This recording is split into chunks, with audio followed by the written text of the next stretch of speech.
नमस्कार दोस्तों, कैसे हैं आप। आशा करते हैं आप अच्छे होंगे। आज दोस्तों इसी क्रम में आज हम एक नए सीरीज की ओर चलते हैं। इसमें हम देखेंगे कि टॉप महत्वपूर्ण क्वेश्चन और उसका एक्सप्लेनेशन।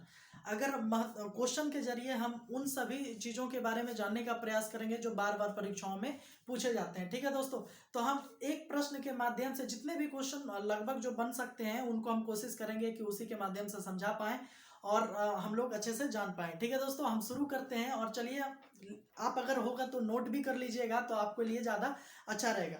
तो दोस्तों पहला क्वेश्चन है, हम पढ़ते हैं। ब्रह्मपुत्र नदी जो है भारत में किस दर्रे से प्रवेश करती है। ठीक है दोस्तों, पहला क्वेश्चन है ब्रह्मपुत्र नदी जो है वो भारत में किस दर्रे से प्रवेश करती है। तो दोस्तों आप याद रखेंगे, ये जो हमारा मैप है, ये जो हमारा इधर का मैप है पूर्वोत्तर भारत का दोस्तों, आप याद रखेंगे इस पूर्वोत्तर भारत में जो है, याद रखेंगे पूर्वोत्तर भारत में ये जो अरुणाचल प्रदेश वाला एरिया है, यहीं पर एक दर्रा है जिसका नाम है यांगियाप दर्रा। ठीक है, यांगियाप दर्रा। यांगियाप दर्रा से होकर जो है एक इधर से नदी आती है जो कि हम बाद में ब्रह्मपुत्र नदी कहते हैं। ये जो नदी मानसरोवर के तरफ से इधर से आती है, ये यांगियाप दर्रा में प्रवेश करती है। और अरुणाचल प्रदेश में ब्रह्मपुत्र नदी का नाम जो है वो दिहांग होता है। ठीक है, याद रखिएगा, दिहांग,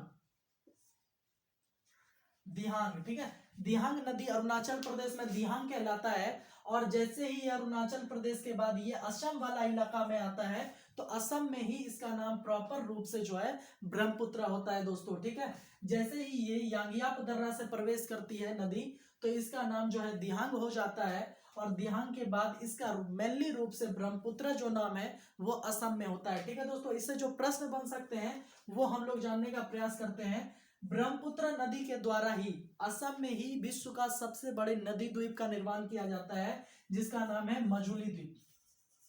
ठीक है, मजुली द्वीप। ठीक है, याद रखिएगा, मजुली द्वीप नाम है जो विश्व का सबसे बड़े नदी द्वीप का निर्माण करती है। कौन? ये हमारा ब्रह्मपुत्र नदी। ब्रह्मपुत्र नदी से और एक चीज जान लीजिए आप, 914 15 किलोमीटर ये जो है भारत में इसकी जो है लंबाई है। ठीक है दोस्तों, 914 से 15 किलोमीटर जो है भारत में ब्रह्मपुत्र नदी की लंबाई है। और ब्रह्मपुत्र नदी जो है आप याद रखिएगा, ब्रह्मपुत्र नदी ये लगभग सिंधु नदी के बराबर है, इसकी लंबाई है लगभग 2800 समथिंग कुछ है, तो 2900 आप याद रखें, लगभग 2900 किलोमीटर जो है ब्रह्मपुत्र नदी की लंबाई है। दोस्तों एक चीज और जान लीजिए, ब्रह्मपुत्र नदी क्या है। ब्रह्मपुत्र नदी के बारे में जानने से पहले एक चीज और आप जान लीजिए गंगा नदी के बारे में। इसी जगह गंगा नदी की लंबाई दोस्तों 2525 किलोमीटर है। ठीक है, 2525 किलोमीटर है। और ये जो है ये पहली बार धरातल पर जो है हरिद्वार में उतरती है। और हरिद्वार में पहली बार ये जो है धरातल पर उतर के, ये पूछा जाता है कितने राज्यों से गंगा नदी बहती है, तो 5 राज्यों से दोस्तों। ठीक है, 5 राज्यों से ये गंगा नदी हमारे देश में बहती है। वो 5 राज्य है, सबसे पहले उत्तराखंड, उत्तराखंड के बाद देखेंगे दोस्तों उत्तर प्रदेश, उत्तर प्रदेश के बाद हमारा बिहार, बिहार के बाद झारखंड, झारखंड का एकमात्र जिला जो गंगा नदी को टच करती है वो है साहबगंज। उसके बाद दोस्तों यहाँ से ये बंगाल में प्रवेश कर जाती है। और बंगाल के बाद दोस्तों आपको पता होगा, ये बंगाल के बाद ये चली आती है आपका बांग्लादेश। ठीक है दोस्तों, ये बांग्लादेश। और इसी जगह दोस्तों ये ब्रह्मपुत्र नदी भी जो है ये बांग्लादेश चली जाती है। तो इसका नाम, गंगा का नाम बांग्लादेश में पद्मा, पद्मा। ठीक है, पद्मा हो जाता है। और इसका नाम जो है याद रखेंगे जमुना। ठीक है, पद्मा। और इसका जो है ब्रह्मपुत्र जो नदी जाती है इसका नाम मेघना।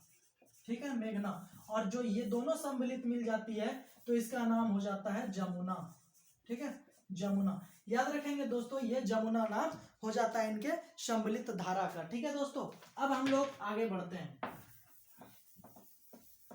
इसमें दोस्तों और जो एक दो फैक्ट है वो आप जान लीजिए कि इसी जगह कि हैदराबाद, एक अगला क्वेश्चन है, हैदराबाद किस नदी के किनारे बसी हुई है, वो मूसी नदी। याद रखिएगा, मूसी नदी, मूसी नदी के किनारे हैदराबाद बसी है। अब हम लोग किनारे वाले शहर को भी 2-3 देख लेते हैं जो कि परीक्षाओं में बार बार पूछा जाता है। तो मूसी हो गया आपका हैदराबाद। उसके बाद अभी हम लोग ये जो है कटक, कटक, कटक याद रखेंगे, ये महानदी, महानदी। इसके बाद दोस्तों जो है पटना, पटना पटना जो है गंगा नदी, ठीक है, गंगा नदी। इसके बाद दोस्तों कानपुर, कानपुर जो है ये गंगा नदी। याद रखेंगे गंगा नदी पर सबसे बड़ा शहर बसने वाला कानपुर है। गंगा नदी पर सबसे बड़ा शहर जो है वो स्थापित होने वाला कानपुर है, ठीक है दोस्तों। इसके बाद लखनऊ, लखनऊ लखनऊ जो है दोस्तों वो गोमती नदी के किनारे बसा है। पंजाब, पंजाब 5 नदियों की भूमि कहलाती है, वो 5 नदियों के किनारे बसी हुई है। इसके बाद दोस्तों जो है भागलपुर जो है आपका वो जो है बसा हुआ है गंगा नदी के किनारे। इसके बाद दोस्तों आप याद रखेंगे अयोध्या, अयोध्या सरयू नदी के किनारे बसा हुआ है। उज्जैन, उज्जैन जो है शिप्रा नदी के किनारे बसा हुआ है दोस्तों, ठीक है। ये सभी महत्वपूर्ण कुछ है जो कि परीक्षाओं में पूछे जाते हैं। अब दोस्तों जो है अब हम लोग आगे बढ़ते हैं और देखते हैं। भागलपुर वाला दोस्तों छोड़ के लगभग सब कोई पूछा जाता है, इसलिए आप याद रखेंगे भागलपुर जो है नहीं पूछा गया है अभी तक, लेकिन हम ऐसे ही बोल दिए, ठीक है दोस्तों। तो भागलपुर नहीं पूछा जाता है, लेकिन हो सकता है आगे पूछ लिया जाए। तो दोस्तों अब आगे देखते हैं हम लोग। अगला क्वेश्चन है कौन सा गवर्नर जनरल जो है मेरेडिथ ओवन के नाम से जाना जाता था। मेरेडिथ ओवन एक गवर्नर जनरल थे दोस्तों, मेरेडिथ ओवन के नाम से। वो जो है साहित्यकार थे, वो जो है ना किसी भी चीज को लिखते थे तो वो अपना गवर्नर का अपना जो रियल नाम हम लोग जानते हैं वो नाम नहीं डाल के वो मेरेडिथ ओवन के नाम से लिखते थे। और उनका नाम है दोस्तों लॉर्ड लिटन, आप जानते होंगे लॉर्ड लिटन। लॉर्ड लिटन जो है दोस्तों ये जो है मेरेडिथ ओवन के नाम से ये जो है पत्रिका को लिखते थे या किसी भी चीजों को लिखते थे। आप इनके बारे में जानते होंगे लॉर्ड लिटन के बारे में। इन्होंने दोस्तों उम्र को घटा दिया था, सिविल सर्विसेज उम्र में जो बैठने की उम्र होती थी उसको इन्होंने घटा दिया। उसके बाद दोस्तों इनके द्वारा एक और भी विवादास्पद कार्य किया गया कि जो शस्त्र अधिनियम है, इन्होंने जो है शस्त्र अधिनियम लागू किया था। शस्त्र अधिनियम के तहत इन्होंने बहुत ही कठोर जो है कठोर चीजों को लागू कर दिया था। वर्नाकुलर प्रेस एक्ट लाया था दोस्तों, जिसको कि दमघोटू कानून भी कहा जाता है। तो ये सब चीजें जो है लॉर्ड लिटन के द्वारा लाया गया था, ठीक है दोस्तों। अब हम लोग आगे बढ़ते हैं और अगले क्वेश्चन की तरफ चलते हैं। दोस्तों अगला क्वेश्चन है कि भारत में सर्वप्रथम सर्वोच्च न्यायालय की स्थापना कब की गई थी, ठीक है। सर्वोच्च न्यायालय की स्थापना दोस्तों याद रखेंगे आप 1773। 1773 का जो है एक रेगुलेटिंग एक्ट आया था। 1773 जो है रेगुलेटिंग एक्ट आया था 1773 में, ठीक है दोस्तों। 1773 में रेगुलेटिंग एक्ट आया था, याद रखेंगे। और ये एक्ट जो आया था वो ईस्ट इंडिया कंपनी को कंट्रोल करने के लिए लाया गया था, रेगुलेटिंग एक्ट 1773।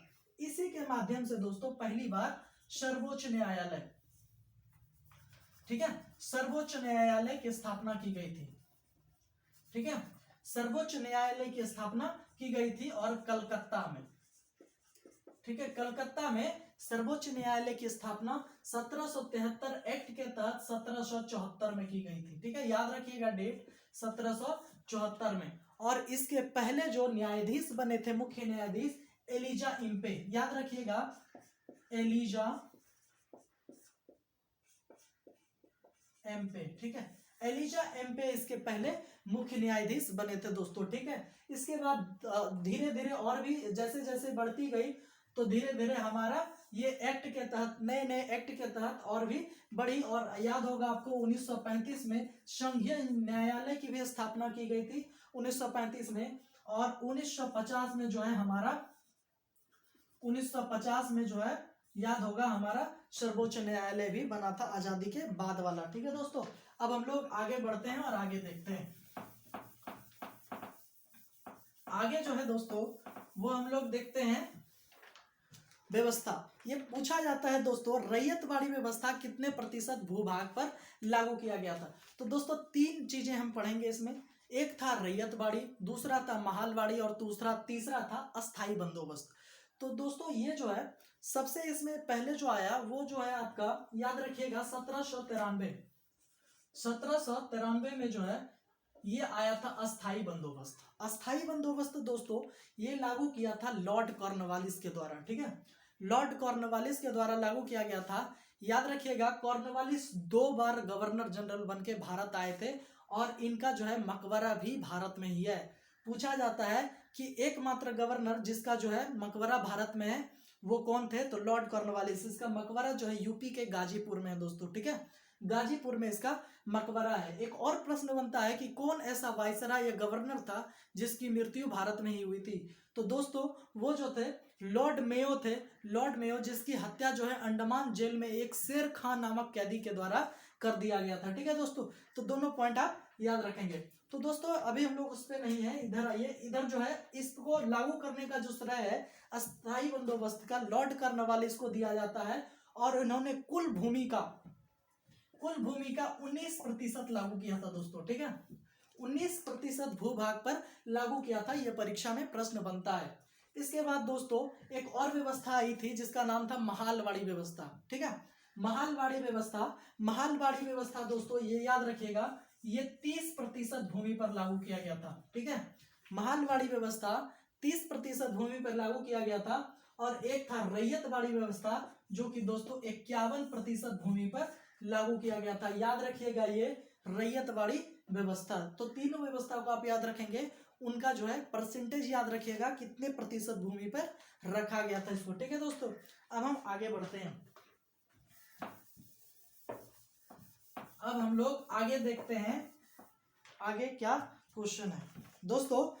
इसमें अगला क्वेश्चन है कि नाथुला दर्रा को जो है कब बंद कर दिया गया था और इसके पश्चात कब इसको पुनः व्यापार के लिए खोला गया।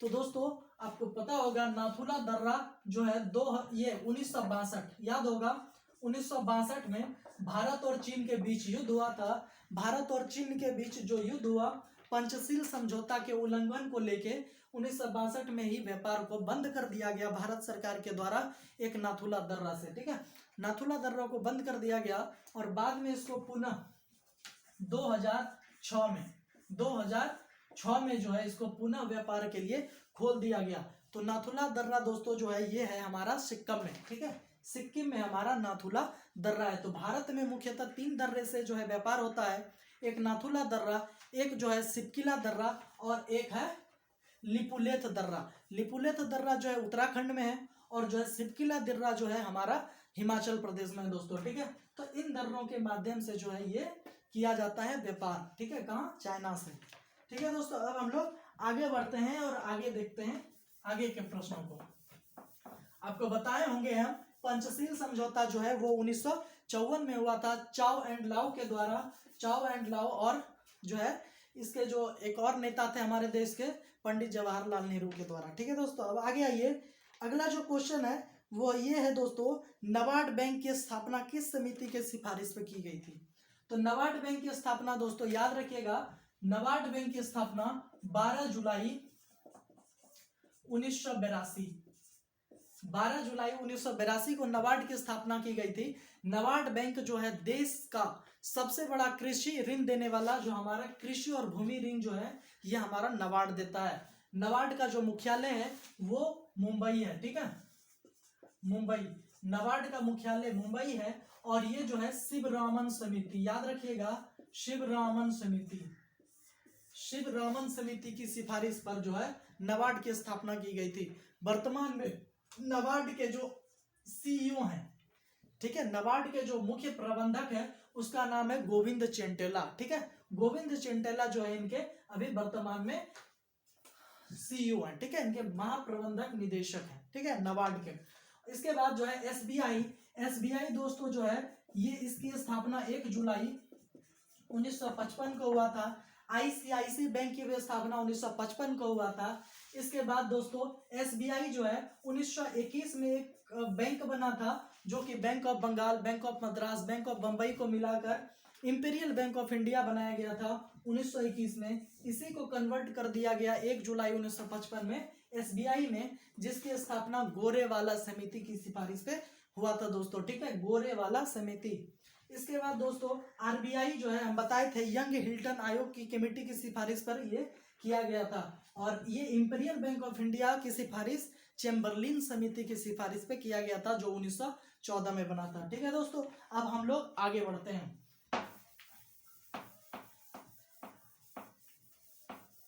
अब हम लोग आगे देखते हैं अगला क्वेश्चन क्या है दोस्तों।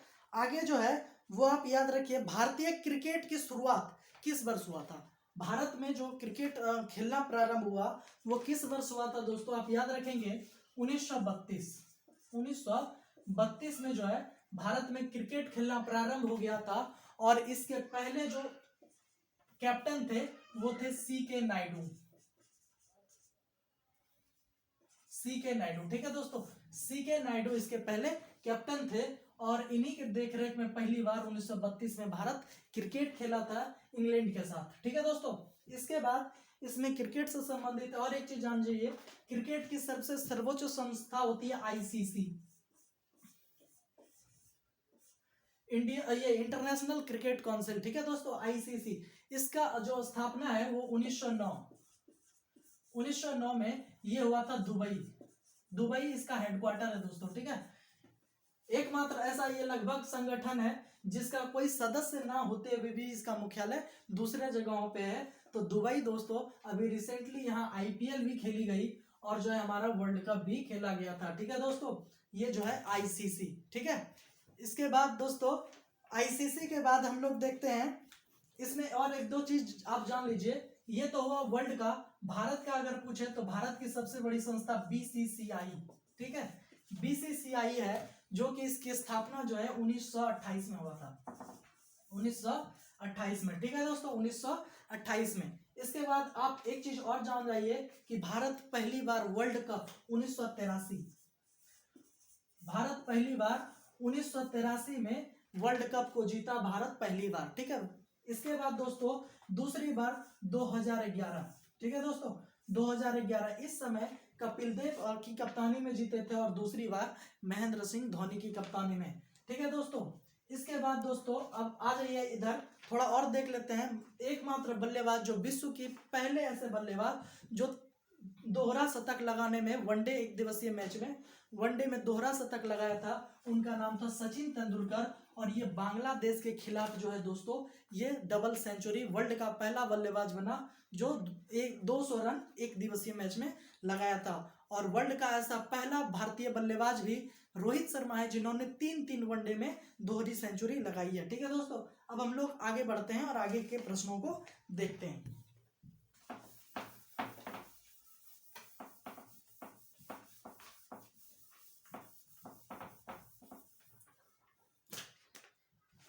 अगला क्वेश्चन याद रखिए दोस्तों, अगला है 1857 की क्रांति के समय ब्रिटेन का प्रधानमंत्री कौन था, ठीक है। बहुत ही महत्वपूर्ण क्वेश्चन है, आप याद रखिएगा। इसका नाम था लॉर्ड पॉम्सटन, ठीक है, लॉर्ड पॉम्सटन। लॉर्ड पॉम्सटन ये जो है उस समय ब्रिटेन के प्रधानमंत्री थे, याद रखिएगा। उस समय भारत के जो वाइसराय थे वो लॉर्ड कैनिंग थे, ठीक है दोस्तों, लॉर्ड कैनिंग। 1857 इसका जो ध्येय था वो था कमल और रोटी, ठीक है, रोटी, कमल और रोटी। ये कहीं चपाती भी मिलता है। ये जो है दोस्तों ये एक व्यक्ति थे जिसका नाम था मंगल पांडे 34वीं रेजिमेंट के सिपाही थे। उन्होंने ही पहली बार इसका विरोध किया। पहली बार इन्होंने जो है 1857 की क्रांति को तीव्र करने में काफी योगदान दिया, मतलब इन्होंने ही शुरुआत की। और ये 34वीं रेजिमेंट थे।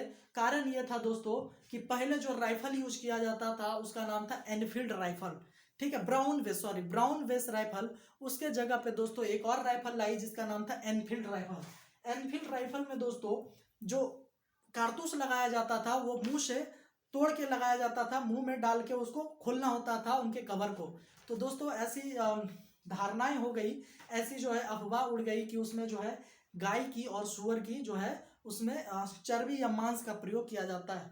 इससे जो है भावनात्मक आहत हुई हिंदू और मुस्लिम के बीच, जिसकी वजह से ये जो है 1857 की क्रांति भड़की। और कहा जाता है कि भारत के स्वाधीनता की पहली लड़ाई 1857 थी, जिसमें कि कानपुर से जो है आपको पता होगा, कानपुर से नाना साहब ने इसका जो है नेतृत्व किया था, लखनऊ से बेगम हजरत महल ने किया था, पटना से जो है हमारा जगदीशपुर से वीर कुंवर सिंह के द्वारा किया गया था, पटना से पीर अली के द्वारा किया गया था। तो दोस्तों अन्य जगहों पे झांसी पे जो है झांसी की जो है रानी लक्ष्मीबाई के द्वारा किया गया था। तो ये दोस्तों जो है इन सभी क्रम में ये किया गया था, ठीक है दोस्तों। अब हम लोग आगे बढ़ते हैं और आगे के क्वेश्चन को देखते हैं, ठीक है, आगे के क्वेश्चन को। अगला क्वेश्चन दोस्तों हम लोग देखते हैं कि क्या है। दोस्तों अगला क्वेश्चन है, घाव को भरने में कौन सा विटामिन का प्रयोग किया जाता है, कौन सा विटामिन हमारा सहयोग करता है। तो घाव भरने में दोस्तों याद रखिएगा, घाव भरने में विटामिन सी, ठीक है, विटामिन सी हमारा मदद करता है, विटामिन सी। मिर्च में भी हमारा विटामिन सी पाया जाता है। दोस्तों विटामिन डी जो है, विटामिन डी वो हमको सूर्य की रोशनी से सबसे ज्यादा प्राप्त होता है। याद रखिएगा, विटामिन डी की कमी से बच्चे में रिकेटस नामक बीमारी होती है और बड़ों में जो है इसमें ऑस्टियोमलेशिया नामक बीमारी होती है। ठीक है दोस्तों, विटामिन सी जो है वो हमारे शरीर में संचय नहीं हो पाता है, विटामिन सी का संचय हमारे शरीर में नहीं होता है। और विटामिन सी से दोस्तों याद रखिएगा, ये खट्टे फलों में पाया जाता है विटामिन सी ज्यादातर। ठीक है दोस्तों, खट्टे पदार्थों में सबसे ज्यादा विटामिन सी पाया जाता है। ठीक है, इसके बाद दोस्तों विटामिन ई जो है हमारी जो जनन क्षमता होती है उसको विकसित करने में मदद करती है। उसके बाद विटामिन के वो हमारा रक्त का जो है थक्का ना जमने में हमारा मदद करती है। और विटामिन ए जो है हमको रतौंधी से बचाता है और बड़ों में जो है जीरोथैलेमिया एक रोग होती है उससे हमको बचाती है। ठीक है दोस्तों, तो आज का कैसा लगा आज का सेशन जरूर बताइएगा। अगर अच्छा लगा तो आप प्लीज इसको लाइक कीजिए, शेयर कीजिए और सब्सक्राइब कीजिए।